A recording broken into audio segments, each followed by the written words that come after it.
যদি শুনে বেদম সাইছে পীর ফকির কে বাংলাদেশের বড় বড় আলেমরা এরা জীবনও আমার দ্বারের কাছে আহে না। আমি এখন ডাকি দাও না, তুমি সবই তো ডাকতেছি, আহেন আসেন আপনারা। আমি তো চাই সত্যটা আপনারাও তুলে ধরেন, আমি চাই সবাই সত্যটা তুলে ধরুন। সত্যটা আপনার হৃদয়ে, সত্য আপনার বাইরে না। আপনি যেই জাগাইবেন সেটাই জাগবে। আল্লাহ রাব্বুল আলামিন সবুরের সাথে সালাত আদায় করো। আমরা কিন্তু সবাই সালাদটা বুঝছি, কিন্তু সবুরটা কিন্তু কেউ বুঝি নাই। আমার মনে হয় আর কি, এটা আমি জানি না, আমার মনে হয় আর কি। তারপর আবার একটা হাদিসে দেখতেছি রাসূল পাক বলতেছে এই নামাজির মধ্যে একদল ওয়াল নামক দুজকে যাবে, আরেক দল জান্নাতে যাবে। তো ওয়াল নামক দুজকে যাবে কারা? যারা লোক দেখানো সালাত করে, যারা লোক দেখানো সালাত করে, সেই সালাদটা ওয়াল নামক দুজকে যাবে। আবার এখানে কি সুন্দর কাহিনী নাকি যাবে সাহেব, যে ওয়াল নামক দুজকের যে কীট পোকা, সেও বলে আমাকে ঘৃণা করে, বলে আমাকে স্পর্শ করতে সেও ঘৃণা করে। তাহলে ভাবেন আমি কত বড় পাপী।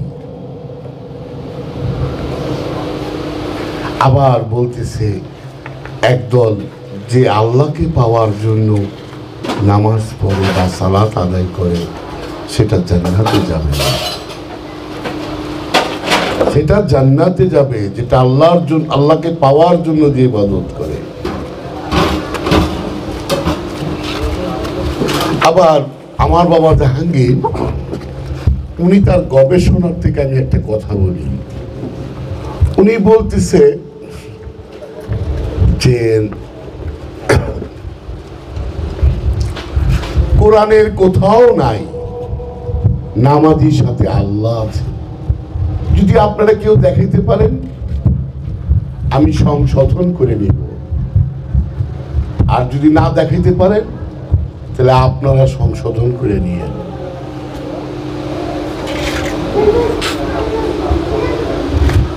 জাকাত, যে জাকাত দেয় তার সাথে আল্লাহ নাই, কোরআনের এক জায়গাও নাই। যদি কোনো মুফাসসির, মুহাদ্দিস, উলামা, মুফতি থাকে, আমি তাদেরকে খুব বিনয় করে তাদেরকে আসার জন্য আগমন করতেছি, অভিনন্দন জানাই, তারা আসুন। নামাজির সাথে আল্লাহ নাই, যে জাকাত দেয় তার সাথেও আল্লাহ নাই, যে সিয়াম পালন করে তার সাথেও আল্লাহ নাই, যে হজ করে তার সাথেও নাই, যে কোরবানি দেয় তার সাথেও আল্লাহ নাই। তা আল্লাহ আছে কোথায়? আল্লাহ আছে কোথায়? তাই না বাবা, আপনি কি বলেন? যাতে আল্লাহ আছে কোথায়? আল্লাহ বলতেছে ইল্লাল্লাহ মা'আস সাবিরিন, আমি সবুরকারীর সঙ্গে আছি। আর মুত্তাকিনের অন্তরে আছি, মুমিনের কলবে আছি, মুহসিনের অন্তরে আছি। আর কি কোথাও থাকার এখতিয়ার দিছে? এই ধৈর্যশীল থেকেই মুমিনের সৃষ্টি, এই ধৈর্যশীল থেকেই মুত্তাকিনের সৃষ্টি, এই ধৈর্যশীল থেকেই মুহসিনের সৃষ্টি। আচ্ছা বাবা গো, আমি খুব আমার তো জানতে শখ, আমি জাহাঙ্গীরের পোলা, মৌলানা জাহাঙ্গীরের পোলা। আল্লাহর আরশ কই? জাহান্নাম কই? জান্নাত কই?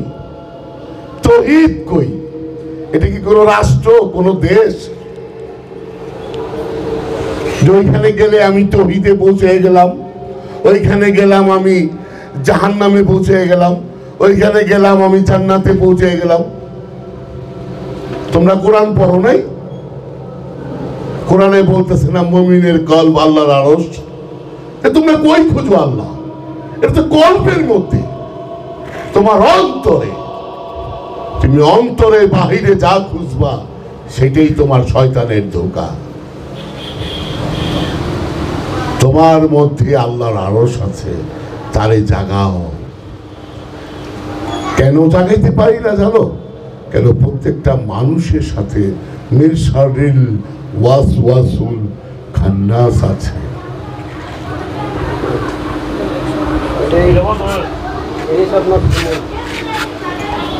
তাইলে যদি ধৈর্যশীলের থেকে, এখন আপনাদের কাছে আমার একটা প্রশ্ন জানবার, ধৈর্য কি দেখা যায়? আল্লাহর ইবাদত দেখা যায় না, আর যেটা দেখা যায় সেটা হইল লোক দেখানো। সেটা লোক দেখানো ইবাদত। টুপি দাড়ি জুব্বা এটা ইবাদত না। তোমরা আপনারা তো এইটার মধ্যে সাইজা বয়ে রয়েছেন, এর থেকে কি বেরিতে পারছেন? স্বার্থ লোভের থেকে, নিজেকে স্বার্থ এবং লোভের থেকে বাইর কইরা নিজে কাজ করে দাঁড়া করান, তারপর দেখেন আপনার চেয়ে বড় আসামি আর কেউ আছে কিনা। সারা জীবন তো অন্যের বিচার করলেন, নিজের বিচার কে করব?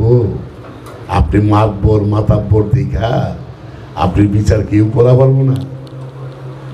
তাই কৃষ্ণ বিহারী নূর বলছিল, धन के हाथों में बिक गई है सभी, धन के हाथों में बिक गई सभी, और किसी जुल्म की सजाई नहीं।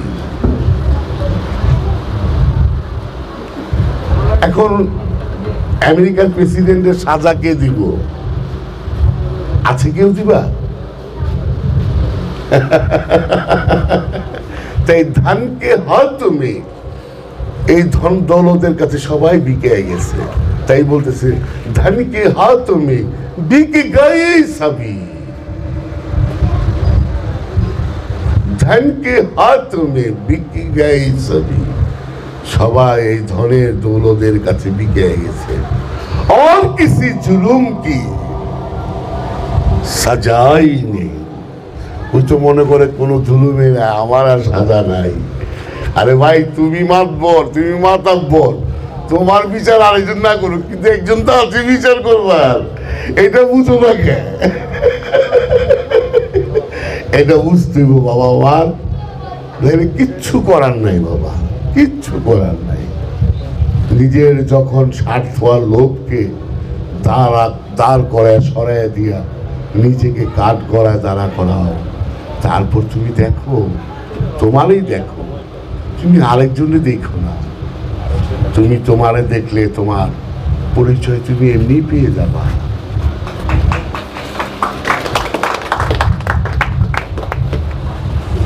আজকে আমি আমার ভাইজান রবিউল, আসলে কি বাবা, আমি সব জায়গায় যাই না, যেটা সত্যি কথা বাবা। আমার জন্য মানুষ, লক্ষ লক্ষ মানুষ, তারা কারা জানো? খুব উচ্চমানের লোকেরা আমাকে অপেক্ষা করে, সময় চায় যে আমাদেরকে একটু 10 মিনিট আধা ঘন্টা সময় দেয়।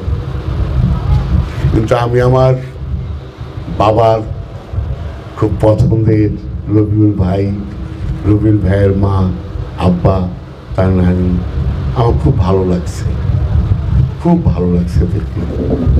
আসলে এরা এখনো ওইভাবে নিজেকে তৈরি করে নাই, বুঝছেন? মৌলানা জালালউদ্দিন রুমি বলছে, মৌলানা জালালউদ্দিন রুমি বলছে যে মুরিদ পীর আর রাসূলের বংশ এক দেখে নাই, সে মুরিদ হয় নাই, সে মুরিদ হয় নাই, সে মুরিদ হয় নাই। বাবা রে, এটা দেখানোর বিষয় না বাবা। তুমি ওই জায়গায় গেলা তৌহিদে গেছো গা, ওই জায়গায় গেছো জাহান্নামে গেছো গা? না না না, এমন দুনিয়াতে কোনো স্থানও নাই, না জায়গাও নাই, সব তোমার অন্তরে। তুমি প্রত্যেকটাই অনুভব করো, জ্বালার অনুভব করো, শান্তির অনুভব করো। সব তোমার অন্তরে, বাহিরে কিছুই নাই বাবা। যে আল্লাহর আরশ কও, এই আল্লাহর আরশ তোমার অন্তরে। এই আরশটাকে জাগাও। এতে জাগাইতে গেলে কেন জাগাইতে পারি না কেন জানো? আমার ভিতরে মিরসালিল ওয়াসওয়াসুল খান্নাস আছে। এই খান্নাসের ধোঁকার থেকে নিজেকে মুক্ত করতে হবে। মুক্ত না করা পর্যন্ত তোমার রেহাই নেই। যদি কেউ থাকে গ্রামে, আমি সবাইকে ডাকছি, একটু বসে আলোচনা করি। বাবা, আমরা সাধক, আমরা গবেষক, আমরা বুঝতে চাই, আমরা জানতে চাই। কিন্তু আসলে কি জানো বাবা, কেউ পাইলাম না। সব এই দুনিয়া ছাড়া কিচ্ছু বুঝে না। কেউ কয় না যে আমি দুনিয়া চাই না, আল্লাহ চাই। মসজিদে গেলে আল্লাহ পাওয়া যায়। ইবাদত করে আল্লাহ চাও। ছাগল নিয়ে তোমরা ছাগলের বাচ্চা। তা কোনটা জানো? 3 নম্বর ছাগলের বাচ্চা। একটা ছাগলের 2টা দুধ হয়, বান। আর বাচ্চা 3টে হইলে 2টা দুধ খায়, একটা লাফায়। ওই লাফানিটা হইলো তোমরা। মনে কিছু কইরো না বাবা। আমি হলাম জিহাদি মানুষ। জিহাদি বুঝো? বাহাজারা মানুষ। যদি শুনে বেদম সাইছে পীর ফকির কে, বাংলাদেশের বড় বড় আলেমরা, এরা জীবনও আমার দ্বারের কাছে আহে না। আমি এখন ডাকি, দেখো না, তুমি সবই তো ডাকতেছি, আহেন, আসেন আপনারা। আমি তো চাই সত্যটা আপনারাও তুলে ধরেন। আমি চাই সবাই সত্যটা তুলে ধরুন। সত্যটা আপনার হৃদয়ে, সত্য আপনার বাইরে না। আপনি যেটাই জাগাইবেন সেটাই জাগবে। তাই লালন ফকির বলছে, সিনার ভেদ সিনাই সিনায়, সফিনার ভেদ নয় সফিনায়। যার যেদিকে মন গেল রে ভাই, সে সেইভাবে দাঁড়িয়ে আছে। সিনার ভেদ সিনাই সিনায়, সফিনা মানে কেতাব, সফিনার ভেদ নয় সফিনায়। এই মন এদিকে গেল না এদিকে গেল, এই মন গেল রে ভাই, সেইভাবে দাঁড়ায় আছে। আপনার মনের কোন ভাবে নিছেন, ওইভাবে আছে। এটা তো দায়িত্ব আপনার, মনের দায়িত্ব না। টুপি দাড়ি হজ করলেই মুসলমান হওয়া যায় না।